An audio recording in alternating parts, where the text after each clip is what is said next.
open it up for questions, but first I'd like to ask my own question to the panel. It doesn't feel reasonable standard that we heard Mr. Alpert talk about is not actually the law of the Fourth Amendment. It's really not the way it's taught, and a lot of times what feels may not be what the 5 or 9 justices of the Supreme Court decide. And if you study the history of prior challenges to this type of program, you see a different approach. For example, in Boston, there was a challenge to the subway bag search policy around 2004. A Democratic convention. It was upheld under what's called an administrative search theory. In New York, many of you might be aware, the Second Circuit upheld the subway searches in New York under a special needs theory.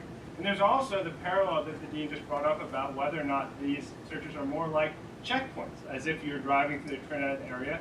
Here you're under the DC policy, you're actually being seized before you're searched, because the seizure is as they swipe your bag or swab your bag to see if there's explosives on it. You may actually have more of a seizure than a search before you get there.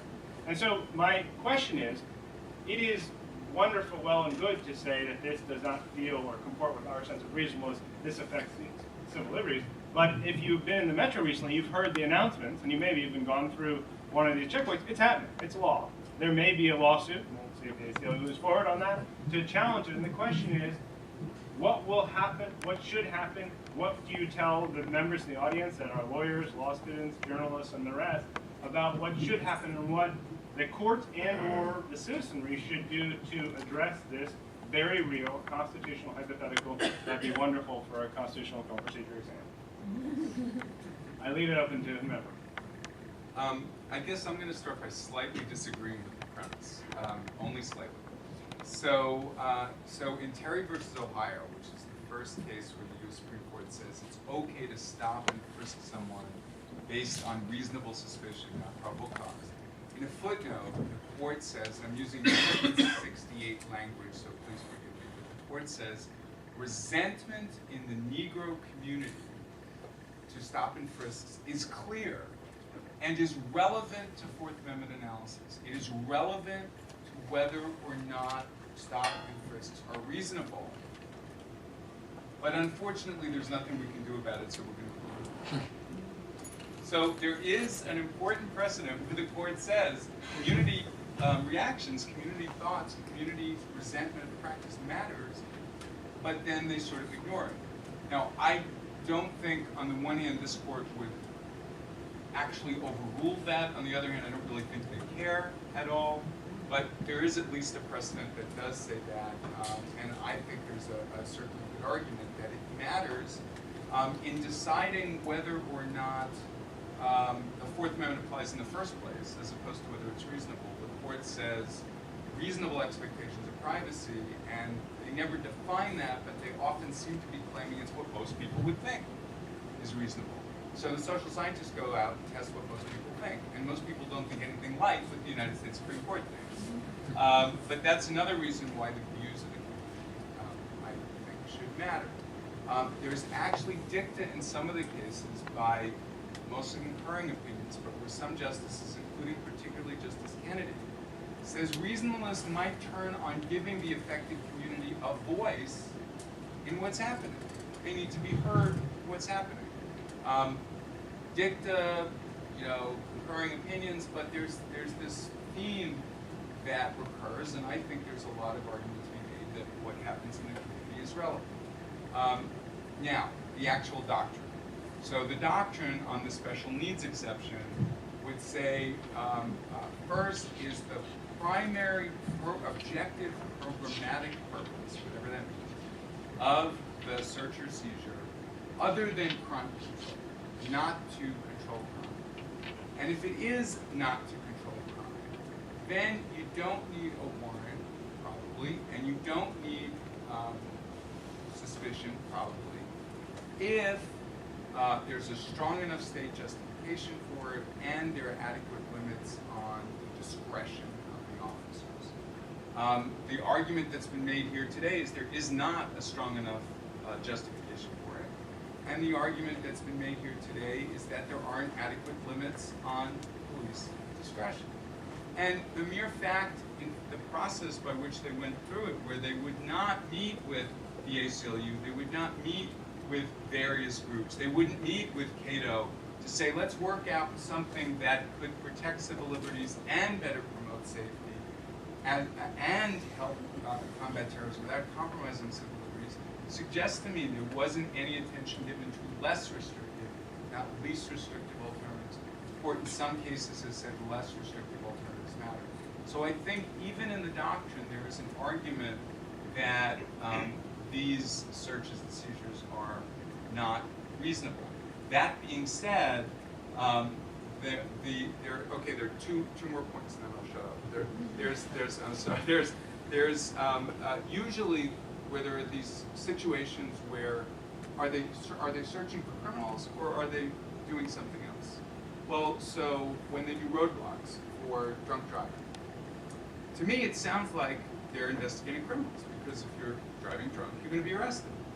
But the court says, no, that's an administrative search because it's really about safety, because any minute somebody could get in an accident who's drunk. There's an imminent danger to public safety. So the argument might be made here, well, any minute there could be an imminent terrorist attack, so there's an imminent danger to public safety. So that might argue for it being the purpose being other than criminal investigation, but it still has to survive these other pieces. The second point, though, is even though it logically should survive the other pieces, when courts go there, well, there's also dicta in some of the Supreme Court cases where they say, this isn't reasonable, but if we were facing a terrorism situation, we're not going to address that, because, that maybe it would be reasonable if somebody said the word terrorism. So whether the courts, like there's sort of a drug exception to the Fourth Amendment, there might in fact be in practice a terrorism exception. So I think it's hard to say that the courts would strictly follow their own precedent. So Professor Taslitz got to the point that I thought was important with respect to the question, which is that to me it's the confounding logic of terrorism, is that conceivably, and only conceivably, terrorists could do anything, anywhere. Therefore, whether you're applying a reasonable expectation of privacy test or administrative search or special needs, you're going to find a court accepting that logic. Saying, okay, well then law enforcement says they have to do this to address this omnipresent, omniscient threat. Well, I guess we just have to approve it. And it will be the society as a whole, and starting with you, who push back on that consensus. Zero risk is an inappropriate thing for us to ask for. It's an inappropriate thing for politicians to press for. And I suppose one of the things I try to do in my work and in my communications is always push back against threat inflation. Because politicians are in the lucky or unfortunate position, depending on where you're coming from, of being one of the leading authorities on what the threat is, and also the ones who offer the solution. So there's sort of a natural progression where they will try to outbid each other in terms of party and every other dimension in Congress. They'll try to outbid each other on the threat, and then guess what? They also have the solution, which is grant money to fund just about anything and everything. So I'll offer a corollary to something that our Department of Homeland Security secretary has out there. She says, when you see something, say something. I say, when you hear something, say something. When you hear somebody inflating the threat, when you hear someone accepting the assumption of omnipresent danger, say something. Push back on it. There's a guy who I respect very highly at the Ohio State University named John Mueller, who's been a sort of contrarian on terrorism since the very beginning. And his book a few years ago now is called Overblown. And you can guess where the book goes. And in the first year or so that he started arguing his thesis, and his thesis was basically there aren't any terrorist cells in the United States. He would literally, and I saw him one time because we had him come speak to the DHS Privacy Committee, he'd kind of shake because he wasn't sure what the reaction was that he was going to get. But he found over years of presenting this thesis of calm down and carry on, keep calm and carry on, that people would come up to him afterwards and say, I think you're right. I think you're right. And members of Congress, I think you're right. Because people are basically don't have knowledge in this area.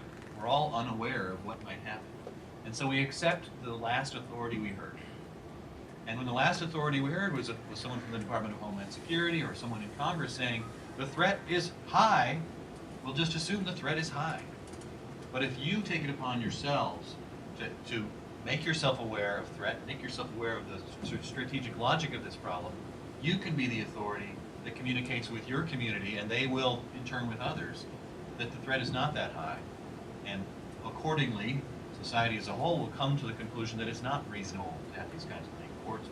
Courts will hear that. Courts will get that. So it's a very tough problem, but it starts with you. If you hear something, say something. Anyone else, or we can open it up for questions? Sure. Very quickly, I'm not a lawyer or a law student. I feel that the conversation, argument should acknowledge psychology instead of law. I think that fear, threat, danger, these are psychological terms. I don't know that they have actual legal terms. Likewise, to me, terrorist is the term. I was called a communist in the 60s over and over, just give them a label, and there you go. And it's the same thing. And we all know that our previous president, terrorist, got on it, call him a terrorist, no matter what, the rogue states, the thing. And what I'm concerned about is that this law, rule, whatever it is based on psychology and not on anything to do with the law. And so I think it should be argued I think the government is acting in a terrorist way. Maybe everybody understands that. But I'm just trying to move the argument to a recognition to concede that we succumb to psychological terms. And how about swine flu? Is that a threat? Okay, everybody get your. I'm trying to make the how about all right, Japan radiation got something to. Well, now there's a threat. I mean, we don't know how bad it's going to be. But I'm just putting them up against the threat of terrorism. It's sick. I think that raises some interesting questions. One could imagine in a swine flu epidemic whether it would be unreasonable under the Fourth Amendment to stop people from coming into major buildings if they were concerned that people were contagious, and that issue could go up to the court and it may not resolve in the way that I would assume you'd want to resolve, in that sometimes the sort of the psychological fear does affect the legal theories. I know many times if you analyze the Fourth Amendment cases, it feels, may not be, there may be through scholarly history behind it, but it feels as if it's sort of result-oriented, and it may be that, in time, the American history is filled with times of panic, we overreach and then sort of apologize, see the internment of the Japanese in the Korematsu case, and those are realities, and they really are the tensions in this issue, right? I think the fear of swine flu is real, right? People. The fear of the Japanese when they were. That was not real. Yes. But I guess the fear was real. It just the threat was there. It was misplaced, and that's some of what we see here again, and the balance is difficult. But I think the point is right, and the question is how to counteract it.